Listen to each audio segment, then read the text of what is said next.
तालिबान भले ही बंदूक से चलता हो, लेकिन भारत ने दिल जीतकर अफगानिस्तान में अपना झंडा लहरा दिया है।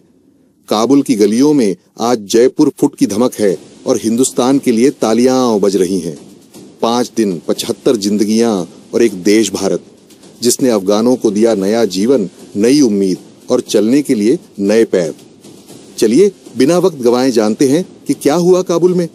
दरअसल भारत की विदेश नीति का एक चेहरा है राफेल, ब्रह्मोस और INS विक्रांत, लेकिन उसका दूसरा चेहरा है जयपुर फुट, मानवता की मिसाल।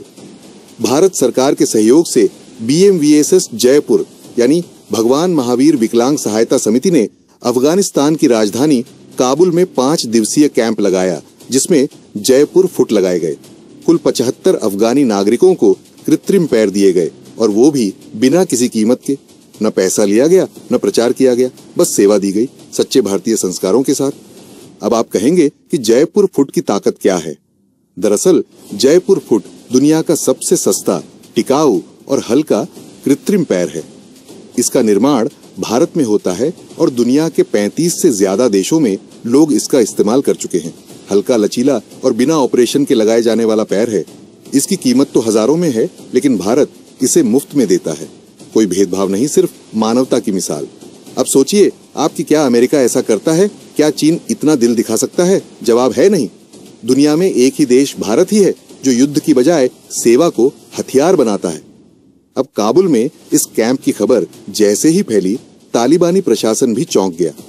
रणधीर जायसवाल, भारत के विदेश मंत्रालय के प्रवक्ता, ने खुद ट्वीट कर इस कैंप की जानकारी दी।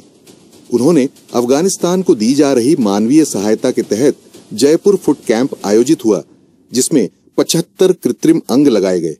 लोगों ने उत्साह से भाग लिया। सोचिए, जिन तालिबानी शासकों की सोच बंदूक तक सीमित है, वहां भारत पैर देकर दिल जीत रहा है। तालिबान भी अब कहेगा कि भारत को सलाम है। भारत की अफगान नीति हमेशा से दो तरफा रही है। पहली सुरक्षा की बात करें तो आतंकवाद के खिलाफ भारत हमेशा सतर्क रहा है। दूसरी तरफ सेवा, यानी चाहे वो अफगान संसद की इमारत हो, चाहे जल परियोजनाएं या अब जयपुर फुट। और अब जब अमेरिका भाग गया, जब चीन चुप बैठा रहा, तब भारत ही था जो अफगान भाइयों के साथ खड़ा रहा। तालिबान भी भारतीय सेवा भाव को देखकर उसके नेता भी सम्मान देने को मजबूर हैं।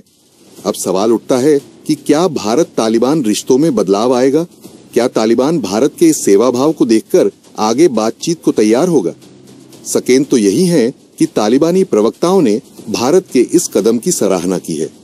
काबुल प्रशासन ने कैंप को पूरी सुरक्षा दी और लोगों की जुबान पर बस एक ही बात निकली, वो ये है कि इंडिया जिंदाबाद। ये वही अफगानिस्तान है जहां कल तक बम और बारूद बोलते थे, आज वहां भारत का जयपुर फुट चल रहा है। भारत ने अफगानिस्तान में कोई सैनिक नहीं भेजे, कोई टैंक नहीं चलाए, कोई धमकी नहीं दी, लेकिन भारत ने वो कर दिखाया जो कोई नहीं कर सका। अंधेरे में उम्मीद की लौ जलाई। जयपुर फुट कैंप केवल एक मेडिकल प्रोग्राम नहीं था, बल्कि ये था एक डिप्लोमेटिक स्ट्राइक, दिलों पर सीधा हमला। खैर, आज काबुल की सड़कें गवाह हैं कि भारत से बड़ा कोई दोस्त नहीं, और जब दुश्मन भी सलामी दे तो समझिए आपने युद्ध नहीं, इतिहास जीता है।